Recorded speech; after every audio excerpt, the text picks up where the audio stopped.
Okay, so the cube I have here is, how do you even open this? Okay, so I have a few things in here that I've been wanting to unbox for a long time. The Diane Tengen. Alright, we got our little business card here. And this is their Black Friday sticker. Probably put this on my laptop or something. Okay, so basically the deal with this cube is, ever since I first heard about it, I've wanted to try it, but I've just never been able to really bring myself to buy it. That rhymed. Okay. This is such an interesting cube. I've heard a lot of things about it, and again, I'm late to the party. This came out in 2019, so I guess I'm basically doing the same thing as I did in my last video. Okay, that's kind of hard to take off. Alright, here's the cube box inside its sleeve. And let's see, how do you open this? Ready?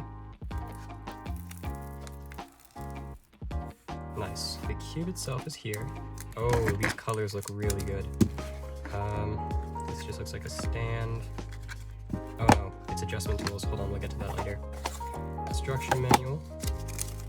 Just in case you were planning to buy a $26 cube without knowing how to solve it, here's how to solve it. The only time I've ever tried this cube was at a competition. I think it was the second competition I went to, and I tried it when I was scrambling. Someone had this cube and I tried it and loved it. So I'm trying it now.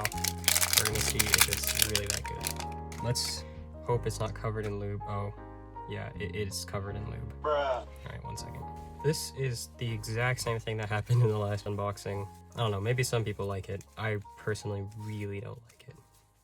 Okay, right away I'm noticing the cube is very flexible and very quiet. Okay, so this is pretty much how I imagined it. I do like it out of the box, actually. Unlike with most cubes, out of the box, this cube is great. You don't have to do very much setup on it at all. I know there was a thing where when people were trying it before, they had to do a spring swap. And I don't know if that's still a problem, but I guess we're gonna see. Okay, here's the extra springs. There's 2 sets. I don't know which one's stronger and which one's weaker, and that's all the accessories it comes with. Okay. Okay, so these are a different set of springs, and I don't know if these are lighter or stronger. And so I guess I'm just gonna have to take out the other one and see, because I'm assuming the ones that come in the cube are the default ones, unless it's weird. I don't know. This cube is old. These springs, pretty hard. I can't tell which one would be stronger. I feel like this one is probably stronger. This spring is slightly shorter. I don't know if you can see. Alright, take out the center cap. Oh, that's actually way easier than I thought it was going to be. Alright, so it's just a screw. Nothing special here. I won't do a full deep cleaning like I did last time where I took apart the whole cube. But let's actually just take out a piece and see what they look like. Okay.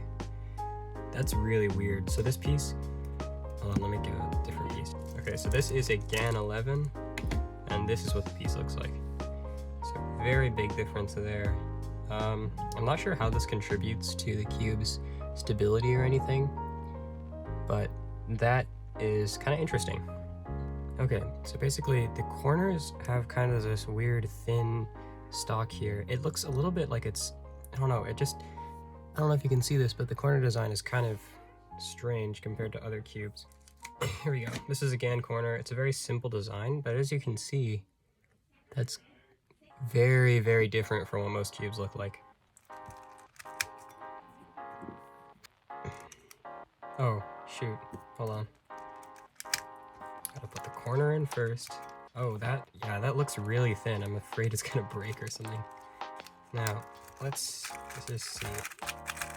Again, just listen to that. I love the sound of this cube so much. Let me compare it to my QUIETEST cube, the Tornado V2. Compare it to an average cube. This is the Melong.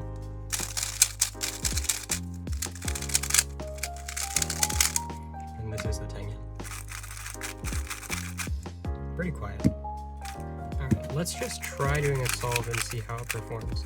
The magnets feel pretty average. Let's test corner cutting. Oh, that's very good. Reverse corner cutting. That is also very good. Okay, let's try doing a solve here, and then I'll do some setup.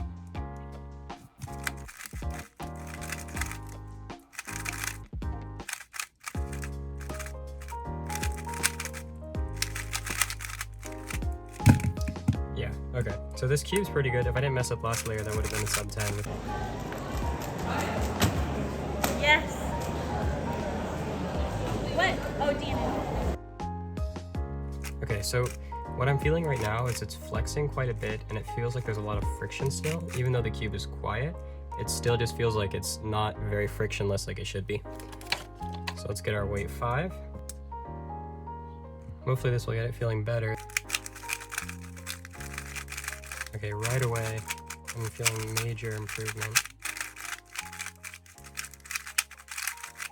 Let's just try doing another solve.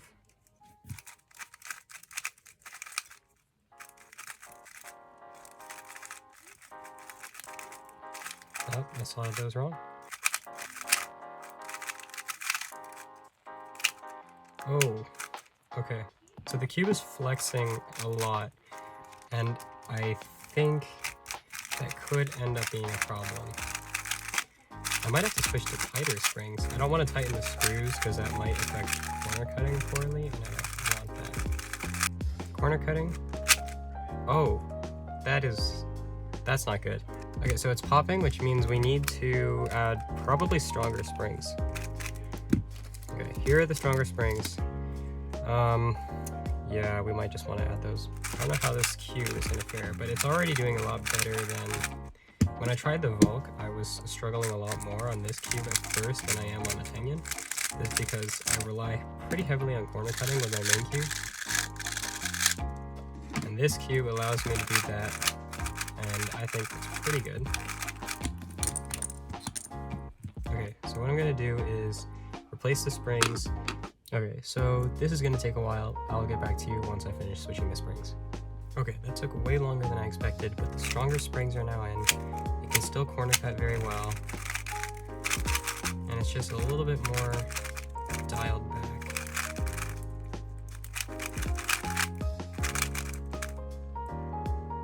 Okay, so general thoughts on the cube. It's very flexible and pretty fast. The magnets are, I think, on the weaker side, and the slicers are really nice. It's very quiet, has a very soft feel. The only thing I don't like about it is it tends to deform too easily. Like if I just hold it like this, you can just see it just goes out of shape. So yeah, I'm gonna have to do some more solves on it to really decide. But right now, I feel like this is the kind of cube you would only buy if you really want a super flexible cube or you want a really quiet cube. I think for those two things, this cube is great.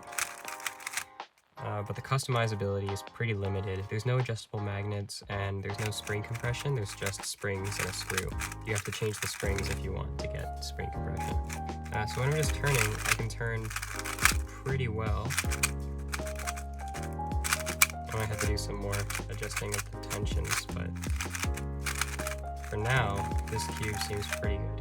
So I'm going to do some solves and I'll get back to you once I'm done. Okay, so here are my final thoughts on this cube. It's pretty fast and flexible, has very good corner cutting, and it's very soft and quiet. And those are the things I love about it. The only thing I don't like is it's unstable, and the magnets feel too weak for what the cube is. And for that reason, I won't be using this as my main. However, if you look in the video, when I'm turning well, it complies and I'm able to get good times. It's just on the last layer I end up locking up a lot because of how unstable the cube is. So for that reason, I won't main this cube, but it's still a good cube to have in my collection, and if you want a cube that has good slice moves, is quiet, flexible, and pretty fast, and you're not too concerned about it being unstable, then it's a great cube to try. I highly recommend it. I'll leave a link in the description, and yeah, that's what I think. Honestly, this was a really fun video to make, so if you enjoyed, please subscribe, like the video, leave a comment if you have any suggestions. See you later. Bye.